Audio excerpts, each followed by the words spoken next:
it's Robin, our Silent Crafts, and welcome to my studio. Hang out with me this weekend while I work on a little bit of this and a little bit of that. I've got some quilting and some binding and a couple projects you might recognize.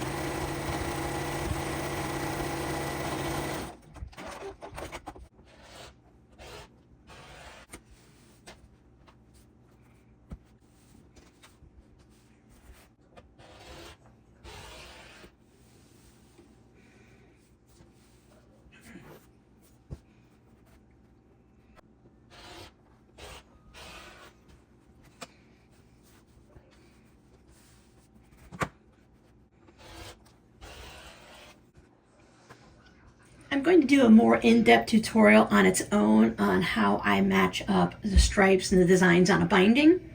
I don't always worry about it, especially with something small like a mug rug, but since we're doing a mini quilt, or since I'm working on a mini quilt today, I'm just going to do a really quick video. You can kind of follow along, and then, as I said later on, I'll do a bit more in-depth one.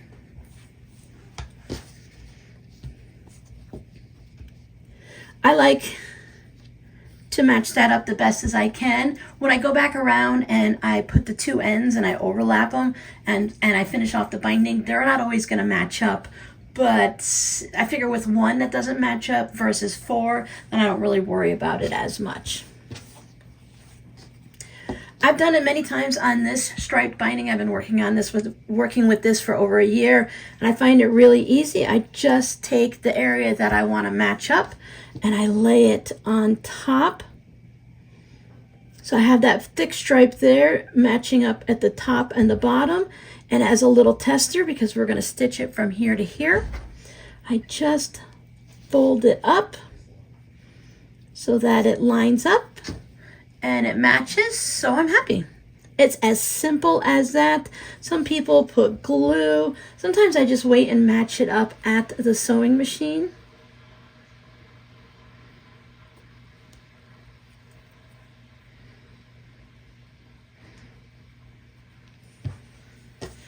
Then I can do them all if I want.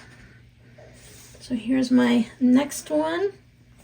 I'm going to lose a little bit of fabric on the end because things aren't cut exactly perfect. Mine is I think it's about a half of a yard of fabric.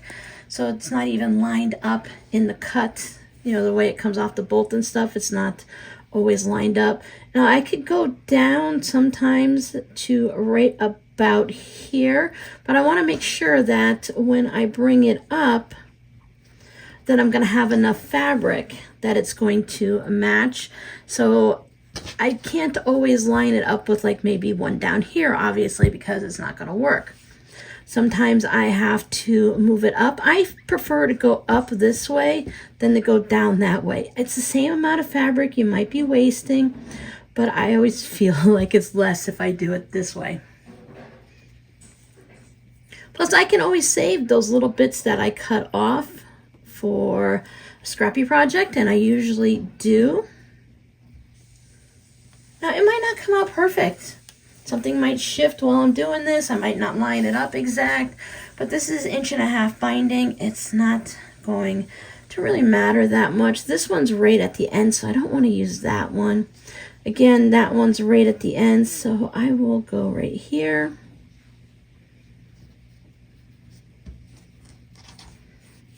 Test it out. Looks good. This was hanging off the table and it was pulling down on it and it kept shifting on me every time I moved my fingers, so it's easier this way. I've done it so many times because you know my love for striped binding, so that's why I usually just end up doing it at the machines. Before you cut it, you can double check it if it's very important to you to have everything that matches up perfectly. And that matches up pretty darn perfectly. I like the way it looks. And if I can do it and it's easy to do it, then I go ahead. If it becomes an issue It really isn't super important to me, but it's fun to be able to do it, so I do it. As I said, simple, quick. I can do it right at the sewing machine. Just take off the little bits.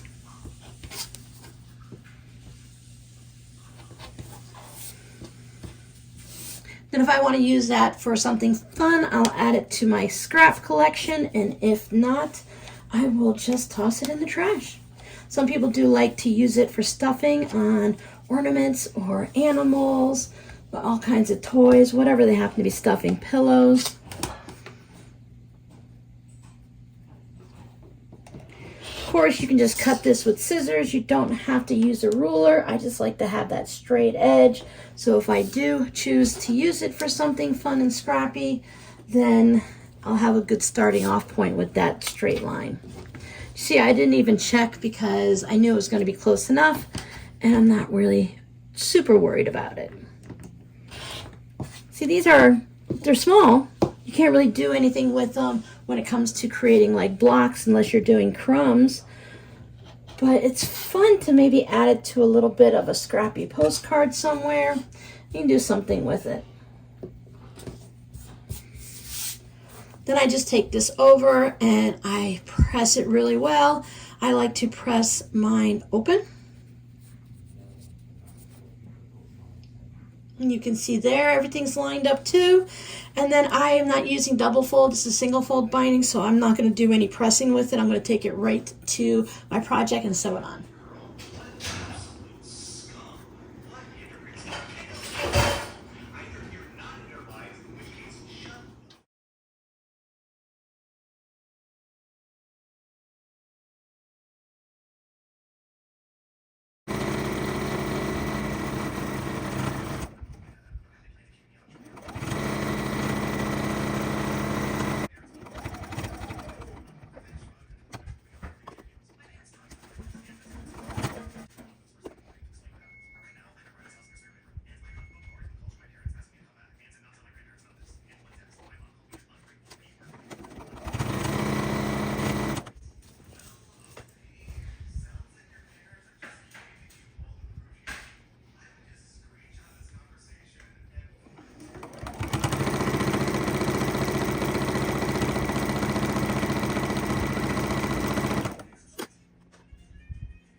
When I take this to the machine, this section here isn't glued down, so I can always adjust it a little bit because I find that sometimes this part sticks out a little bit more than it should. I do have a little bit of a bulk there and it always ends up sticking out a little bit, but for the most part, everything lines up really nice because you're pulling it past that 1/4 inch line where you stitched your binding to the back. I'm using a stitch in the ditch foot to add my binding down.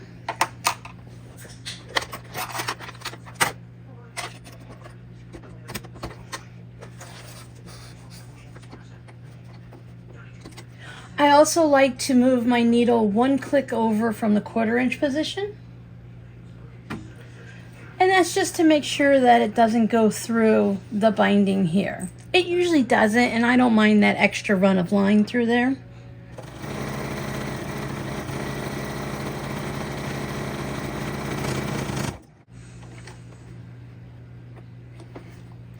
Even then, I still went onto the binding, and I'm not worried about it.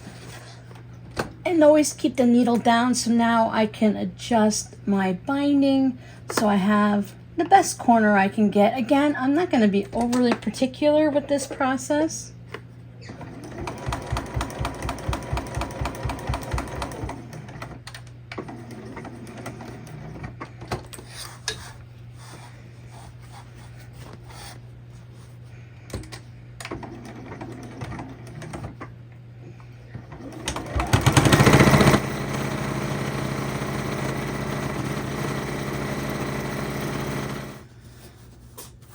All stitched down. There were a couple times where I went just a smidge onto the binding, but since it's all white thread and a white backing, I'm not going to worry about it. But now this fabric had a lot of threads, so I just have to go through and see what is loose and then what needs to be cut out.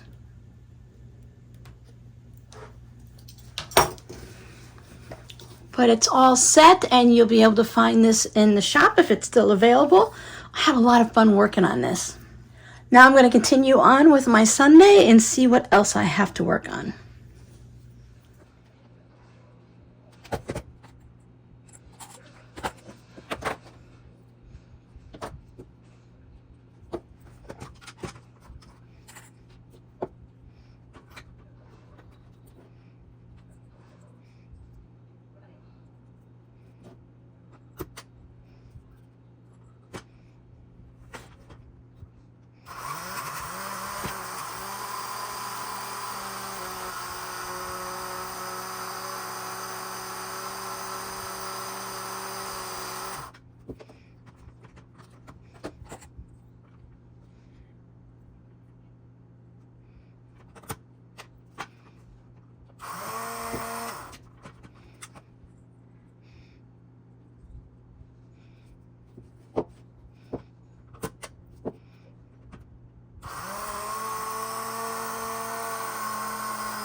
Bobbins ready to go. I love these little donut bobbin holders.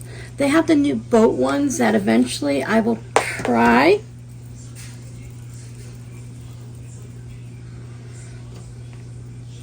I buy my bobbins in bulk on Amazon, like I buy a lot of things in bulk. This is actually the container that the Dollar Tree had, that you're supposed to put your fruits or veggies in here, like your cucumbers or strawberries, and then there's a little plastic lid that goes on top, and it's supposed to keep them fresh. Never worked for me, but I own the containers. I like the colors, so I decided to just store my bobbins in it. And I can easily keep it in the drawer. If it's in the desk drawer right now, no lid on it, I put the lid underneath. I can grab them in and pop them in when they're empty, and they're all right there. And then if they get a little old, a little broken, a little yellowed or something, then I can just go ahead and toss them. Now some of you are going to say, gee Robin, why didn't you use a mason jar to hold your spool of thread while you were winding it? Well, I tried that. I couldn't get it to work for me. Others might say, why don't you use a thread spool? Well, I have one. I use it all the time on the side of my machine for my spools of thread. Tried it. Didn't work for me. I could do it if I balanced things out just right and I had the spool of thread down there and I had the side winder up higher so it was all equal and even. But you know what? Just by holding it like this and hitting the button, it works perfectly fine. I don't have to bring over any doodads and rearrange box things or whatever, and it just does it fine. Are they perfectly wound? I think they're pretty good. They could probably be done a little bit better. I know it becomes a tension issue. I have a few of them. This one's not that bad, but I think I like the round ones better just because of the way it goes around the curve. I feel like I can fit more in here. I do separate my threads. I've talked about that before in a video.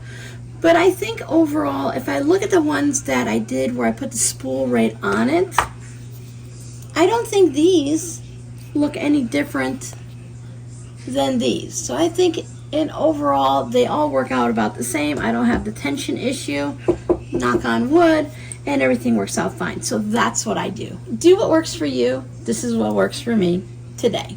So I hope you enjoyed spending the weekend with me in my craft space and my sewing space. I am going to put everything away now and finish up for the day.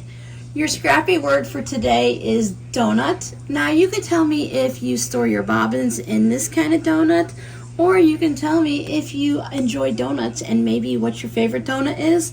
I can't eat out because of the milk and soy allergy, so I haven't had a donut from like Dunkin' Donuts in a really long time, since probably 20 years now.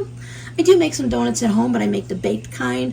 I really enjoy the baked donut with a little bit of blueberries in it, and then it has that like a blueberry with the powdered sugar and the milk, that kind of a glaze on top of it. That's one of my favorites. Thanks so much for hanging out with me, and I will see you guys in the next video. Bye!